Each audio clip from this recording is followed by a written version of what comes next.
Hey guys, it's Matt with Tips for Truckers, and these are 5 things I hate about my tiny house car trailer I got.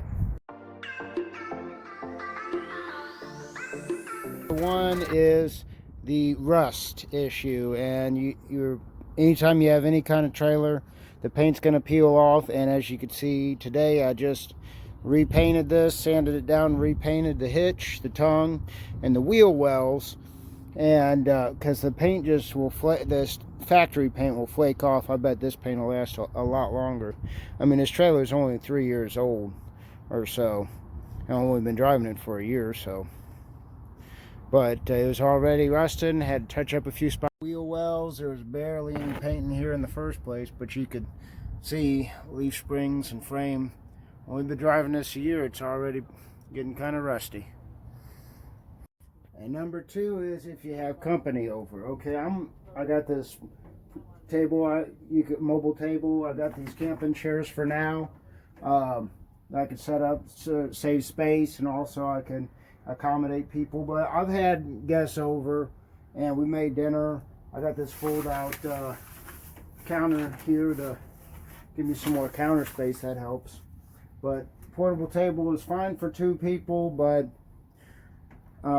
really, if you're gonna live in here with 2 people, more than just a night or whatever, it's kind of a pain. And if you got your lady friend in here, not really too much room up here in the way I designed this, so my car goes underneath here, underneath the bed. So if you got your lady friend in here, might need to lay the bed down on the floor. Obviously that takes up space. And if you need a little bit more room, a little bit more headspace.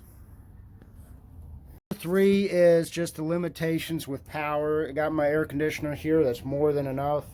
I got a space heater and everything, and that cools down and warms up the trailer just fine. But the problem is when it's a really hot day and you got to run it. You shouldn't have to run it constantly, but it overheats the inverter sometimes if it's really bad and really humid. Overheats the inverter. I got 3,000 watt inverter. Still dings if that's been running for about an hour or so. So when you're going throughout the night, you want to put it on like a really low setting where it shuts off, lets the power inverter cool down about 10-15 minutes or so. But other than that, it stays pretty temperate in here.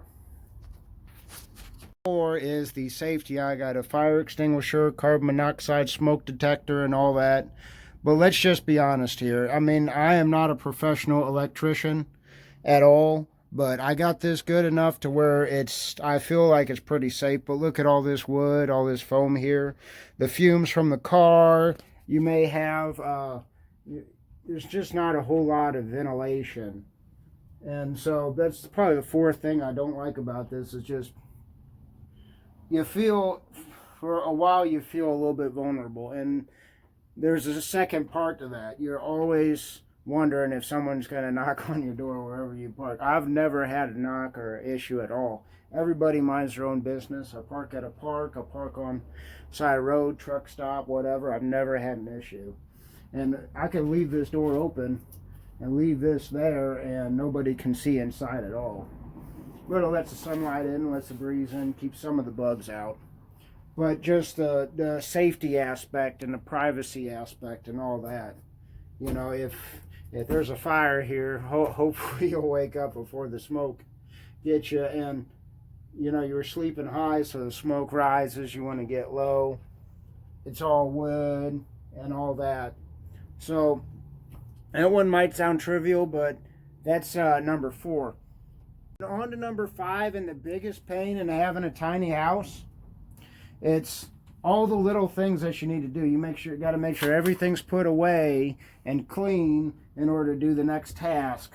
And like I said earlier, you got to put chairs away. If you want to walk around here, you got to put the table away. When I put a shower in here, I mean, that's going to be its own task and all that.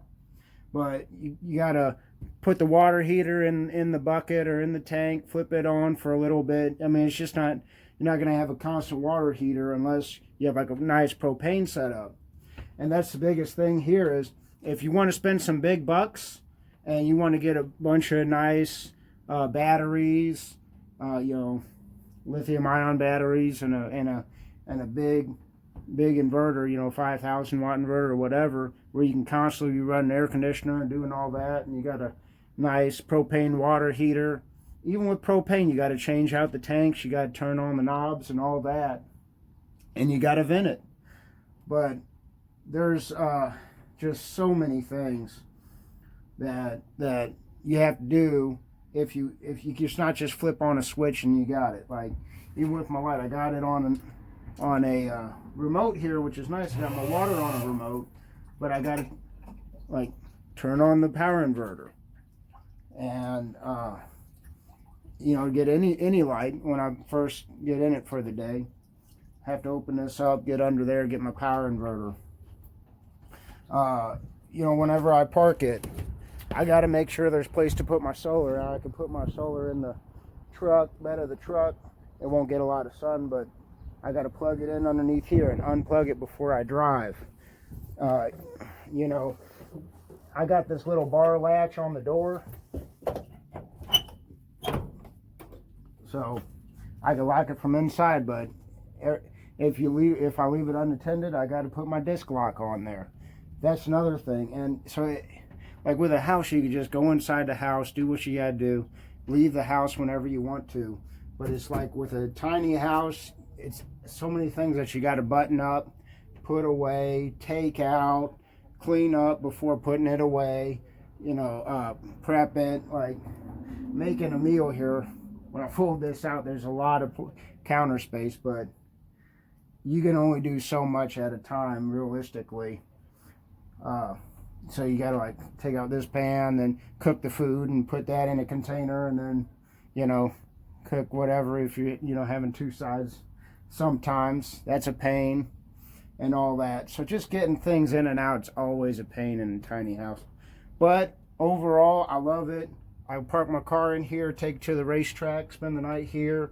If I need to be on this side of town or that side of town, I got a place to stay. I can always find a place to park it. So overall, it's definitely worth it. But nothing exists in a vacuum. There's always downsides to everything.